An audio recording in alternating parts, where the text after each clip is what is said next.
नमस्ते दोस्तों, स्वागत है आपका मेरे चैनल में।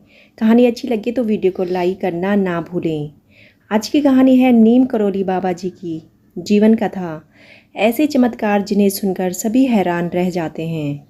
उत्तराखंड प्राकृतिक सुंदरता के लिए जाना जाता है और नैनीताल की खूबसूरत वादियाँ किसी का भी मन मोह लेती हैं। नैनीताल एक और वजह से काफ़ी फेमस है।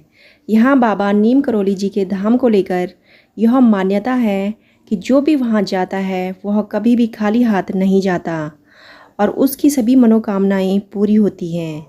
उत्तराखंड में बाबा नीम करौली महाराज जी की कई कथाएं प्रचलित हैं। लोगों के मुताबिक बाबा जी 1939 के आसपास उत्तराखंड के प्रवास पर थे। भवाली से कुछ किलोमीटर आगे जाने के बाद बाबा करौली जी एक छोटी सी घाटी के पास रुके और सड़क किनारे बनी पैरापट पर बैठ गए और सामने एक पहाड़ी पर दिखाई दिए एक आदमी को उन्होंने आवाज़ दी, दिनेश ओ दिनेश, यहाँ आओ। दिनेश नीचे आया और कंबल लपेटे अजनबी से अपना नाम सुनकर अचंभित रह गया। अजनबी व्यक्ति ने मुस्कुराते हुए कहा, अचरज मत कर, मैं तुझे पिछले कई जन्मों से जानता हूँ। मेरा नाम नीम करौली है। हमें भूख लगी है और हमारे भोजन की व्यवस्था कर। दिनेश ने घर जाकर अपनी माँ को बताया कि नीचे पैरापेट पर बाबा नीम करौली बैठे हैं और भोजन मांग रहे हैं। घर में दाल रोटी बनी थी। दिनेश की माँ ने वही परोस दी। बाबा जी ने भोजन करने के बाद गांव के 2-3 लोगों को बुलाकर लाने को कहा और बाबा जी उन सब को लेकर नदी के पार जंगल में गए और उनसे एक जगह खोदने को कहा और बाबा जी ने कहा, पत्थर को खोदो, यहाँ गुफा है। गुफा में धुनी है। अचरज में पड़े लोगों ने जब उस जगह को खोदा तो ऐसा लगा कि जैसे गुफा में धुनी किसी ने अभी ही लगाई हो। धुनी के पास चिमटा भी गड़ा था।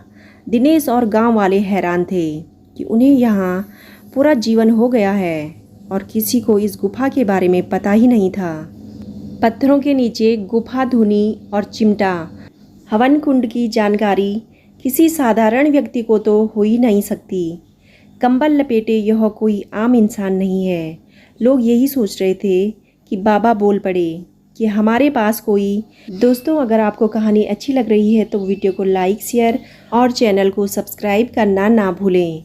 ऐसे ही अच्छी अच्छी कहानी मेरे चैनल पर आपको सुनने को मिलेगी। चमत्कार वमत्कार नहीं है। चलो अब यहाँ हनुमान बैठेगा। बाबा जी ने नदी से पानी मंगवाया और स्थान का शुद्धिकरण किया और साथ ही वहाँ कुटियानुमा जगह बना दी। कुछ दिन बाद बाबा ने दिनेश को बताया कि यह सोमवारी बाबा की तपस्थली है। इसका पुनरुद्धार करना है। यही कुटिया आज कैंची धाम के रूप में विख्यात है। जब घी में बदल गया नदी का पानी। नीम करौली बाबा जी के चमत्कार एक बार की बात है। कैंची धाम आश्रम में भंडारा होना था और बड़ी ही संख्या में लोग भंडारे का प्रसाद ग्रहण करने आए, लेकिन इस दौरान घी कम पड़ गया था। बाबा नीम करौली के अनुयायियों ने इस बात की जानकारी बाबा तक पहुंचाई। नीम करौली बाबा जी ने अपने भक्तों से कहा, चिंता मत करो, पास में नदी बह रही है। गंगा नदी से 2 कनस्तर जल भरकर ले आओ। भक्तों ने ऐसा ही किया। वह गंगा जल भरकर ले आए और कढ़ाई में डाला। बाबा नीम करौली जी के चमत्कार से कढ़ाई में डाला जल देसी घी में बदल गया और उसमें गर्मा गर्म पूड़ियाँ तली जाने लगी। सभी भक्त ये देखकर हैरान रह गए थे। दूसरे दिन बाबा जी के आदेश पर 2 कनस्तर देसी घी बाजार से लाकर गंगा मैया को वापस कर दिया गया और घी नदी में प्रवाहित कर दिया। कैंची धाम में 15 जून का दिन है, बहुत खास। नैनीताल से कुछ दूर पर स्थित नीम करौली बाबा जी का निवास स्थान है, जिसे कैंची धाम कहा जाता है। कहते हैं इस जगह के प्रताप और बाबा नीम करौली जी के वरदान से वहां जाने वाला भक्त अपनी झोलियां भरकर ही वहां से जाता है। हर साल 15 जून को कैंची धाम के बड़े स्तर पर भंडारे का आयोजन होता है।